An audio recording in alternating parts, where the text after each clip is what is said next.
Kyle Klingman with Track Wrestling, and we have Drake Ayala. He is a two-time state champion from Fort Dodge, signed with the University of Iowa. How are you, Drake? Good. How are you? Doing great. Hope you're doing good with everything locked down right now. How are you keeping in shape? Um, you know, I like a treadmill. It's obviously hard to stay in just as good a shape, but I have a treadmill in my house and I've been doing some like private workouts and stuff with some of my coaches. So I've been staying in pretty good shape. Fort Dodge has such a great tradition of wrestling. Is it fun to tap into that energy and everything that surrounds it? Yeah, it's awesome just surrounding yourself with that. And the whole town of Fort Dodge is just really behind you and everything you do, whether it's with the school or in the summer, they're always behind you. So it's really cool. What's that like walking around? Do people want to ask you questions about signing with Iowa and a slew of things? What's that like?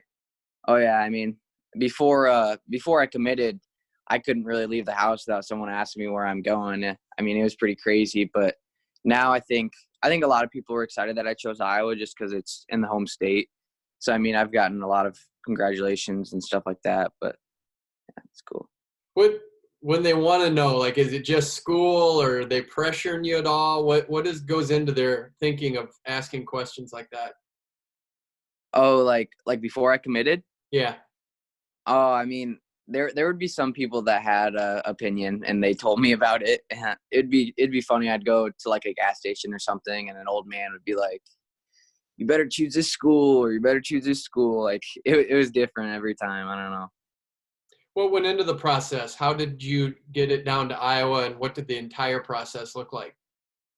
It was fun. It was something like I've never done before. Obviously, I guess me and my family probably weren't really ready for how many schools. We didn't really know until after the first day. We were like, "Dang, there's a lot of schools." But after I took my visits, I took 7 visits, 2 unofficials and 5 officials, and really just after that, I was just focused on the state tournament. And then after I got that over with, it was just kind of like focusing on where I wanted to go and just like narrowing down, and eventually chose Iowa. So. What were the 6 other schools you looked at? So I went on a visit to Michigan, UNI, Iowa State, Ohio State, North Carolina, and Minnesota. Were there anything that you liked about the other programs that made it hard to decide on Iowa? Oh yeah, I liked everything about those programs, and that's why I kept them close to my decision. They were awesome. All the coaches. I don't have anything bad to say about any of them. So. What was it ultimately you liked about Iowa to go there? Just on my visit, it's where I felt most at home, and like it's a family environment there, and I think that's a place where I can really grow the most. And I think that was probably the biggest factor. It's just where I think I can achieve my goals. So.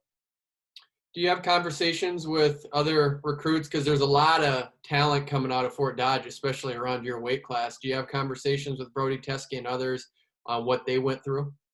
Yeah, I talked to Brody a lot about it. I talked to other people like Drew Bennett and Delaras, and they were always supporting me. There was never obviously they wanted me to go to UNI with them, but it was never like you have to go here. We don't like you. You know what I mean?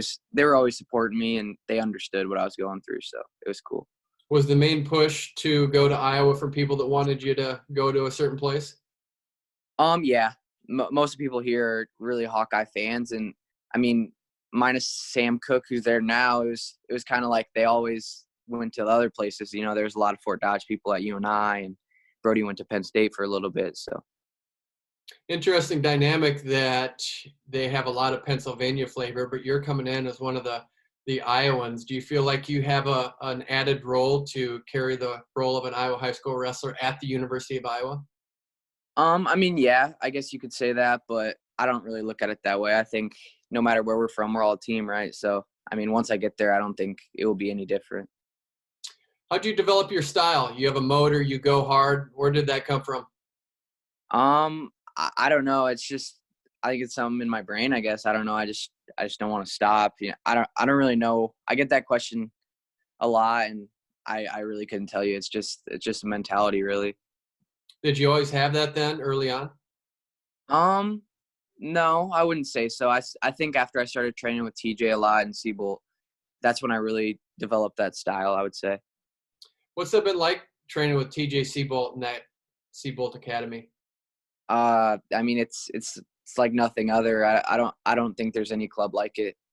I mean, he's a great coach, and he does literally whatever he possibly can to make you reach your goals. And he's not doing it for him. He's doing it for you know what I mean? So, I mean, just going in there, and I don't remember like the last time I've had a bad partner. You know, everyone that's there is just a great partner. And it's not like you can go get an easy partner in live. It's never like that. You're always going to have to push yourself no matter what. So I love it. How often do you get up there? So usually 3 times a week. It's And then in he just opened a new spot in Jefferson, Iowa, actually. So we've just started that, so that's pretty exciting. But so we've been going there like 3 times a week, I think.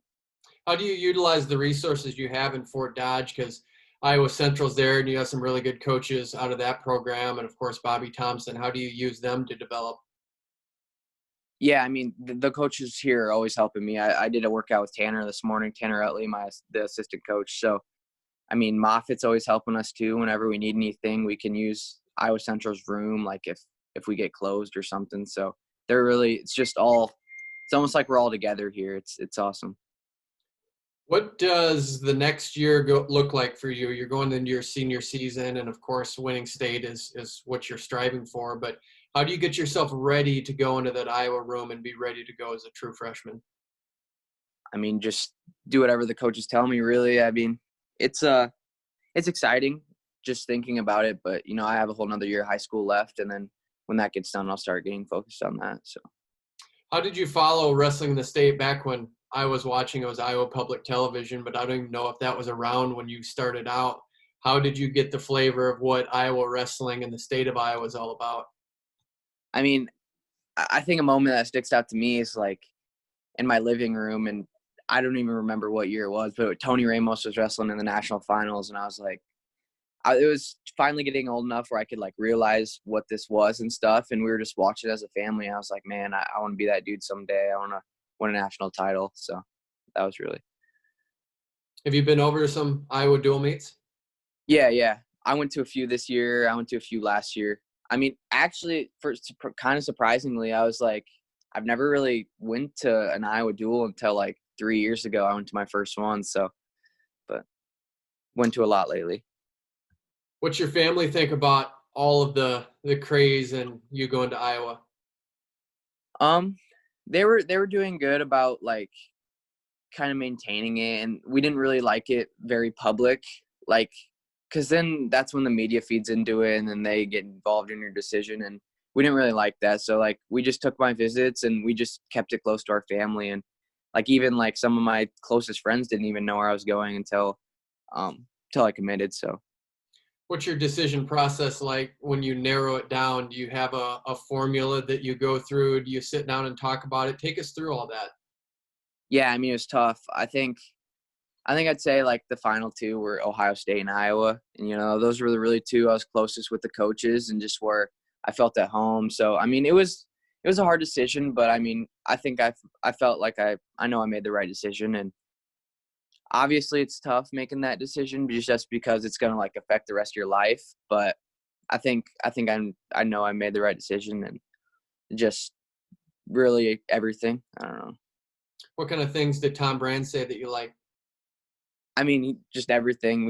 We've talked for a while, and it's just the mentality there is great, and just everything I want in a school and a coach, and that's him, and that's Iowa. So What does it look like for you as far as weight class next season? weight class for the next high school season, you know, I'm getting bigger, so either 126 or 132, just really whatever. I'm not gonna cut a lot of weight for next season, you know, but just whatever. Could you see yourself getting up to 41 in college at some point? I mean, I don't really know how big I'm gonna get, but I mean, if I do get that big, then yeah. But I don't see it personally, but maybe. What specific skills do you need to work on in order to take the jump to the next level? I mean, I know there's a lot of stuff. I need to get better on my top bottom game, and that's just it's just a different animal in college, you know, from high school. But I mean, I really need to improve everything. So, As far as training coming up here, I know that we're in the quarantine time, but how do you maintain the discipline and keep yourself in shape going into this? I mean, it's just like I listened to a Tom Brands interview the other day, and it's just like you can't just let yourself be lazy just because everyone else is. You know, you got to stay disciplined and stay on your game, and that's when you grow, even when everyone else isn't. So, What have you learned from watching Spencer Lee compete? I mean, it's fun watching him compete. You know, I mean, it just seems like he kicks the crap at everyone now, but I'm just always studying him and stuff like that. It's cool watching. So you got back to back. You have some different styles. You have Spencer Lee and then Austin DeSanto. What are Hmm. you gleaning from both those guys?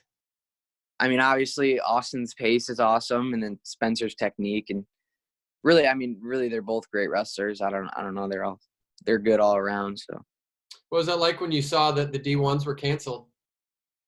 I mean, it was heartbreaking just because me and my family were looking forward to it. We were looking forward to it for a while. I mean, we had our tickets ready and stuff, and we wanted to go watch the Hawks win a national title, but it is what it is, really. When we talked about the rabid Fort Dodge wrestling fan base, what's that look like when there's a dual meet? Do you get a good turnout? Oh yeah, I mean, it's probably one of the biggest crowds in the state. It's always fun, especially when we have a rivalry or a big duel like Southeast Polk and things like that. It gets pretty crazy.